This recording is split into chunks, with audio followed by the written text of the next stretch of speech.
नमस्कार। कभी ऐसा महसूस होता है कि हम अपने ही ख्यालों, अपनी ही भावनाओं के जाल में कहीं फंस गए हैं। आज हम एक बहुत ही प्राचीन ज्ञान की मदद से इसी उलझन को सुलझाने की कोशिश करेंगे। और हमारी ये जो पड़ताल है ये भगवत गीता पर आधारित है। एक ऐसा प्राचीन ग्रंथ जो हमें बताता है कि आखिर हम फंसा हुआ महसूस क्यों करते हैं, और सबसे जरूरी बात कि इससे बाहर कैसे निकला जा सकता है।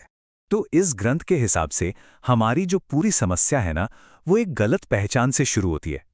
मतलब एक केस ऑफ मिस्टेकन आइडेंटिटी है। इसको ऐसे समझिए जैसे हम आईने में अपनी परछाई को ही खुद को असली समझ बैठें, जबकि असलियत तो ये है कि हम उस परछाई से कहीं ज्यादा हैं। हम क्या करते हैं, जो चीजें अस्थायी हैं उन्हें हमेशा रहने वाली मान लेते हैं और बस वहीं उलझ कर रह जाते हैं। अच्छा, तो चलिए इसको थोड़ा और आराम से समझते हैं। देखिए, एक तरफ है हमारा शरीर। इसे कहा गया है कर्मों का क्षेत्र, मतलब अ फील्ड ऑफ एक्टिविटीज।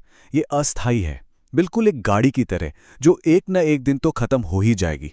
और फिर दूसरी तरफ है आत्मा, जो इस गाड़ी को चला रही है, जो हमेशा रहने वाली है, शाश्वत है और सब कुछ बस देख रही है।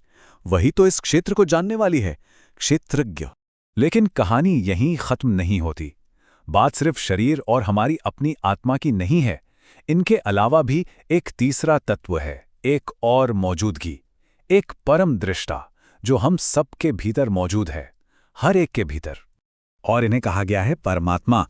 सोचिए, एक निरंतर साक्षी की तरह, जैसे एक सीसीटीवी कैमरा हो जो हमेशा हमारे साथ है, हमारे हर ख्याल, हर काम को देख रहा है, लेकिन बिना किसी जजमेंट के, बस एक शांत मौजूदगी की तरह। अब परमात्मा का जो वर्णन मिलता है ना, वो बड़ा दिलचस्प है। इसमें अक्सर विरोधाभासी गुण बताए जाते हैं, और ऐसा इसलिए है क्योंकि वो हमारी इस फिजिकल दुनिया की समझ से बिल्कुल परे हैं। मतलब वो हर चीज का सोर्स हैं, पर खुद फिजिकल नहीं है। वो सबको संभालते हैं, पर किसी भी चीज से अटैच्ड नहीं है। और सबसे बड़ी बात, वो एक ही समय में सबके अंदर भी हैं और सबसे बाहर भी। इसी पूरी आध्यात्मिक सच्चाई को समझाने के लिए ग्रंथ में एक शब्द आता है, ब्रह्म। अगर बिल्कुल सीधे सरल शब्दों में कहें तो ये वो शाश्वत, वो इटर्नल स्पिरिचुअल एनर्जी है जो हम सबके अंदर भी है और बाहर भी, और ये समय और जगह, टाइम एंड स्पेस, इन सब से परे है। तो यहां पर एक बहुत ही जरूरी सवाल उठता है। अगर आत्मा अपने स्वभाव से ही, बाय इट्स वेरी नेचर, आध्यात्मिक और आजाद है, तो फिर हमें ये बंधन महसूस ही क्यों होता है? आखिर प्रॉब्लम की जड़ है कहां? इसका जवाब यह है कि ये सारी समस्या एक बहुत ही फंडामेंटल, एक बहुत ही मौलिक इच्छा से पैदा होती है। और वो इच्छा क्या है? ये इच्छा है इस भौतिक दुनिया को, इस मटीरियल नेचर को, पूरे ब्रह्मांड से, उस समग्र से अलग होकर अकेले एंजॉय करने की और आनंद लेने की। यही जो इच्छा है, यही हमें हमारी असली पहचान के खिलाफ ले जाती है। हम भूल जाते हैं कि हम आत्मा हैं और ये मानने लगते हैं कि हम बस ये शरीर हैं, और बस यहीं से सारी गड़बड़ शुरू हो जाती है।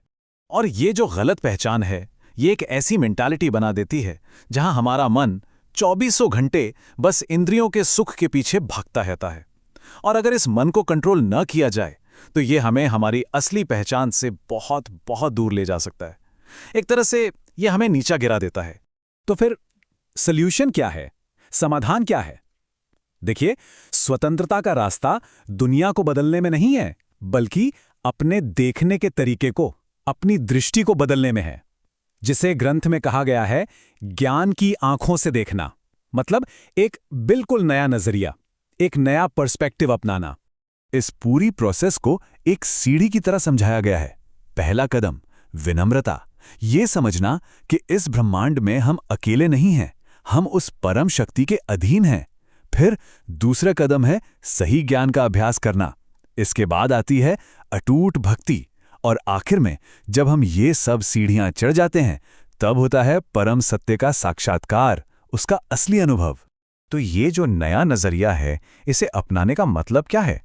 इसका मतलब है ये समझना कि असल में शरीर काम कर रहा है, हम नहीं। जैसे कोई ड्राइवर कार चलाता है, पर वो खुद कार तो नहीं होता ना। बिल्कुल वैसे ही आत्मा तो बस एक साक्षी है, एक ऑब्जर्वर, एक दृष्टा। वो किसी चीज में उलझती नहीं है, वो बस देखती है। और देखिए, ये एनोलॉजी कितनी खूबसूरत है। आत्मा को सूरज की तरह बताया गया है, जो अकेले ही पूरे शरीर को चेतना से, कॉन्शियसनेस से रोशन करती है। लेकिन शरीर में कुछ भी हो, आत्मा उससे अप्रभावित रहती है। बिल्कुल वैसे ही जैसे आसमान में बादल आते जाते रहते हैं पर आसमान पर उनका कोई असर नहीं होता। तो सवाल यह है कि ज्ञान की ये आंखें हम डेवलप कैसे कर सकते हैं। इसका जो मेन मेथड बताया गया है, जो कुंजी है, वो है सुनने की प्रक्रिया, श्रवण प्रक्रिया। लेकिन इसका मतलब सिर्फ कानों से सुनना नहीं है, बल्कि पूरे ध्यान से, पूरी विनम्रता के साथ इस ज्ञान को सुनना और इसे अपने अंदर उतरने देना। और इसके लिए ना दो बहुत ही प्रैक्टिकल बातें बताई गई हैं। अगर हम चाहते हैं कि हम इस ज्ञान को सही से सुनें और समझें, तो पहली चीज़ है अपनी लाइफस्टाइल को रेगुलेट करना, नियंत्रित करना। और दूसरी, दूसरों के साथ अपने संबंध अच्छे रखना। क्योंकि सीधी सी बात है, एक अशांत, एक डिस्टर्ब्ड मन कभी भी किसी बात को गहराई से सुन ही नहीं सकता।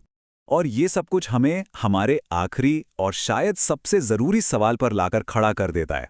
अगर आत्मा सच में कभी बंधी हुई है ही नहीं, वो तो हमेशा से आज़ाद है, तो फिर हम किसे आज़ाद करने की कोशिश कर रहे हैं? शायद ये जो पूरी मुक्ति की बात है, ये आत्मा को मुक्त करने के बारे में है ही नहीं, वो तो आज़ाद ही है। शायद ये हमारी चेतना को, हमारी कॉन्शियसनेस को उस गलत पहचान से आज़ाद करने के बारे में है जिसने हमें असल में बांध रखा है।